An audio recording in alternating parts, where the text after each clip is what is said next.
Shalom anak-anak ibu sekalian, salam sehat dan tetap semangat ya. Sebelum melanjutkan pembelajaran, anak-anak ibu ambil sikap berdoa.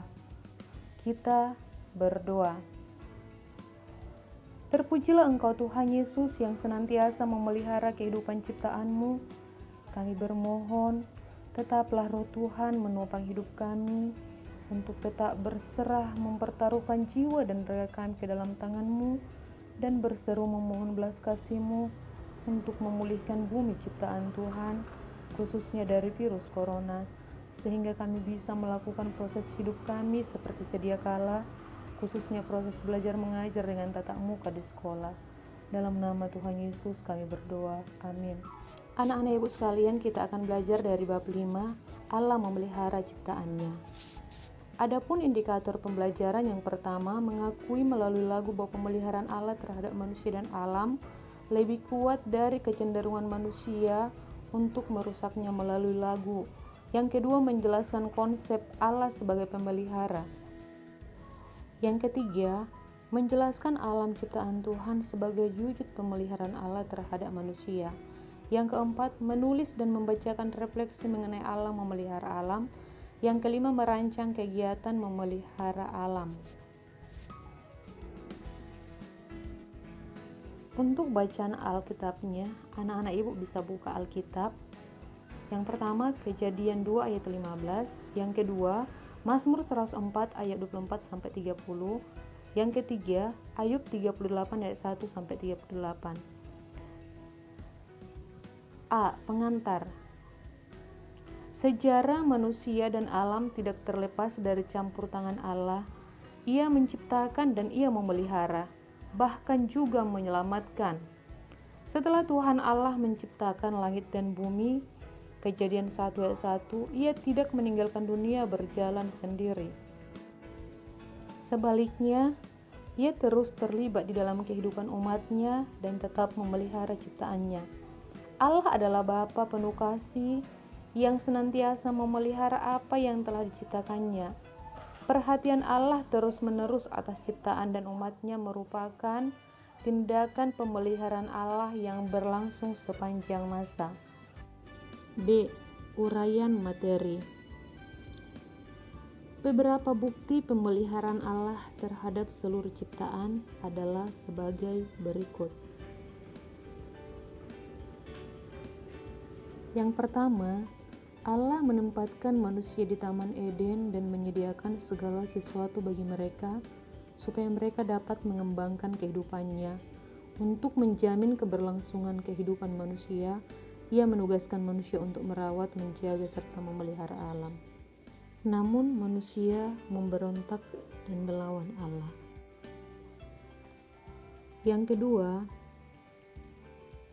setelah peristiwa air bah, Allah tidak hanya menyelamatkan Nuh dan keluarganya, tetapi Ia juga menyelamatkan hewan dan tumbuhan yang ikut di bawah Nuh dalam bahtera atau kapal. Ia minta Nuh membawa hewan berpasangan supaya hewan-hewan itu tidak punah.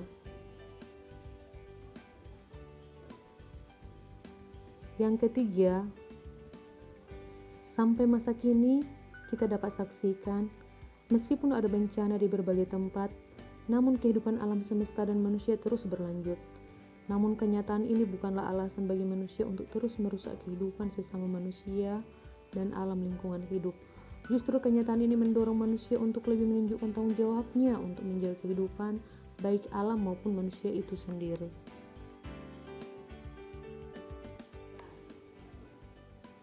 Aspek-aspek pemeliharaan Allah. Yang pertama, pelestarian. Dengan kuasa-Nya Allah melestarikan dunia yang diciptakannya. Mazmur 36 ayat 7, keadilan-Mu adalah seperti gunung-gunung Allah, hukum-Mu bagaikan samudera raya yang hebat, manusia dan hewan Kau selamatkan ya Tuhan. Kolose 1 ayat 17, Ia ada terlebih dahulu dari segala sesuatu, dan segala sesuatu ada di dalam Dia. Yang kedua, penyediaan. Allah menyediakan apa yang dibutuhkan oleh ciptaannya. Ketika Allah menciptakan bumi, Ia menciptakan musim dan memberi makan manusia dan hewan.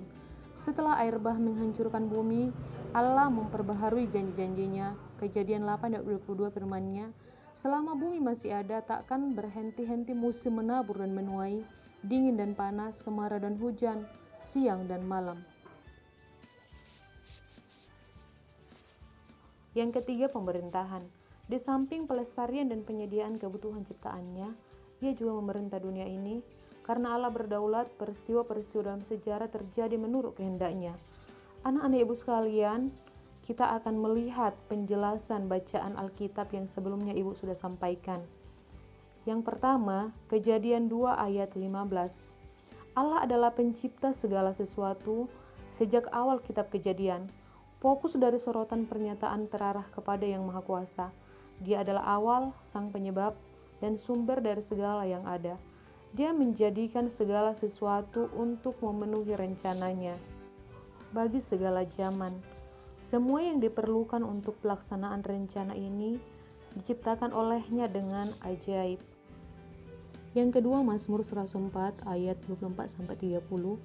Penulis Mazmur yang menghitung kembali kerajaan Allah dalam satu kidung pujian menggunakan istilah laut yang luas dan besar sebagai gambaran akan kekuasaan dan kebijaksanaan Allah yang penuh dengan daya cipta.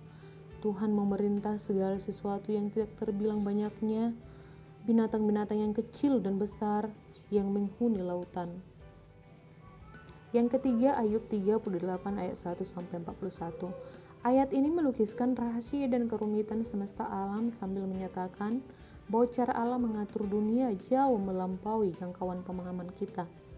Kitab Ayub menyatakan bahwa apabila semua kebenaran telah diketahui, cara-cara dan tindakan-tindakan Allah akan tampak sebagai adil dan benar. Manusia perlu membuka mata dan hatinya untuk dapat memahami tindakan Allah di alam semesta ini, bahkan dalam seluruh kehidupannya. Anak-anak ibu sekalian, untuk tugasnya, yang pertama, catat hal-hal penting dari video. Yang kedua, buatlah video kreatif berisi tentang rasa syukurmu kepada Allah atas pemeliharaannya terhadap ciptaannya melalui doa, pujian, dan memelihara alam. Sebagai catatan, batas pengiriman tugas. Soal nomor 1 itu terakhir tanggal 2 Oktober 2020 yaitu hari Jumat. Untuk soal nomor 2 tanggal 9 Oktober 2020. Tugasnya ini dikirim melalui WA. Demikianlah video pembelajaran dari bab 5 Allah memelihara ciptaannya. Salam sehat, tetap semangat, Tuhan Yesus memberkati.